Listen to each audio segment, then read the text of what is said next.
Today we're going to take a second look at ankle pain and recurrent ankle sprains and show you another option.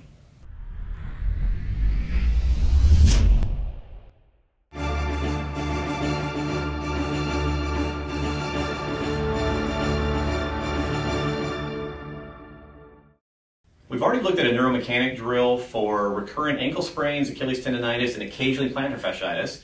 And if you haven't watched that blog, that's a blog, it's about a nerve called the sural nerve. The sural nerve is this interesting nerve that goes down the outside of the leg, and it's a sensory nerve only. It doesn't really deal with muscles and making stuff move, it's just sensation. Really great drill that we looked at before, again, particularly for the stuff that we've already mentioned, which is ankle sprains and Achilles tendonitis. Today what I want to do is look at a different nerve for the lower leg. This one is also often implicated when people have recurrent ankle pain or recurrent ankle injuries, and this is also a motor nerve. So it helps us control the musculature of the foot and the ankle. So the nerve that we're going to look at is called a common peroneal nerve. The common peroneal nerve comes off the common sciatic nerve. Everyone kind of knows about the sciatic nerve, big nerve that runs down the back of your leg. So the sciatic nerve is here, and you can see that it splits off in the common peroneal nerve, and then the common peroneal nerve splits off in the superficial and deep. And we have a couple of different drills, but one very specifically that I love, another neuromechanic drill that can help you, once again, floss this nerve through the surrounding tissues. If there is some type of restriction, it can be very, very helpful in getting rid of pain and also improving motor control, which is one of the reasons that we wind up teaching it a lot. So the setup for this one is very similar to the sural nerve, which is the one that we looked at previously. So I'm going to use a chair again. I mentioned this in the previous blog that if you have balance issues, if you're really tight through the lower extremity, have a lot of pain, perfectly fine to do these sitting down or even lying down. But if you are just doing this even maybe prior to a run for a warm-up or something, doing it standing may work a little bit better. So what I'm going to do is I'm going to put my foot up on the chair. Now for this particular exercise, once again the big difference or the big thing we have to focus on is our foot and ankle position. So what I'm going to do is I'm going to point my toes down toward the floor. So I'm going to what's called plantar flex. Now from here I need to pull my toes toward the midline of my body, and now I need to curl my toes. All right.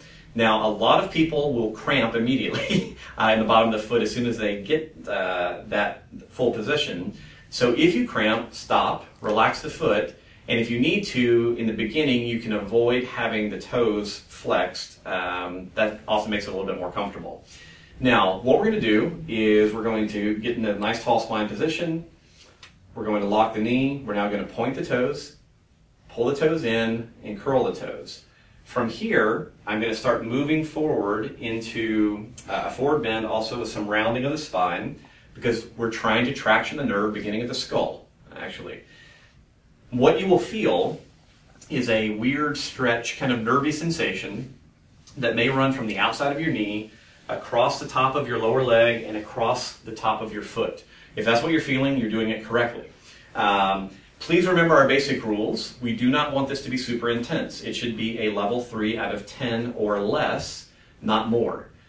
So all that we're doing with our body position, etc., is getting to a point where we're at a 3 out of 10, and then we're going to move a joint to take tension off and then put the tension back on so that we can basically tension and relax the nerve. So once again, nice tall spine, lock the knee, point the toes, turn the foot in, curl the toes. Come forward, a little spinal slump. I now have about a 3 out of 10 tension on the outside of my leg. So the first thing I'm going to do is take the tension off by bending my knee and then straightening my knee. So I'm going to do that 5 to 10 times. I'll come up, shake it out. I'm now going to repeat the same thing.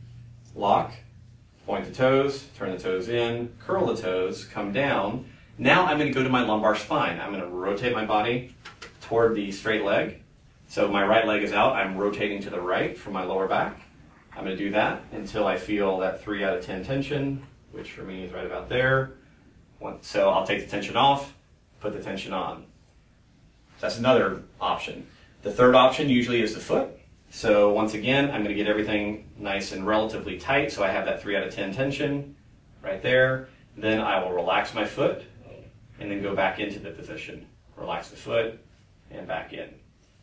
So ideally, you're going to aim for 5 to 10 repetitions of that, 2 to 3 times a day.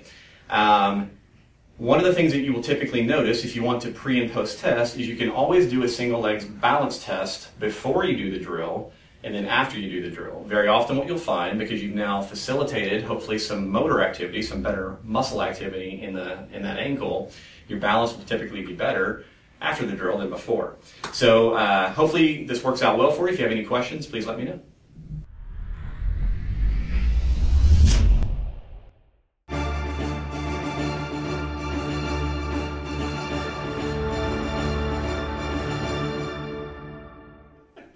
Three, two.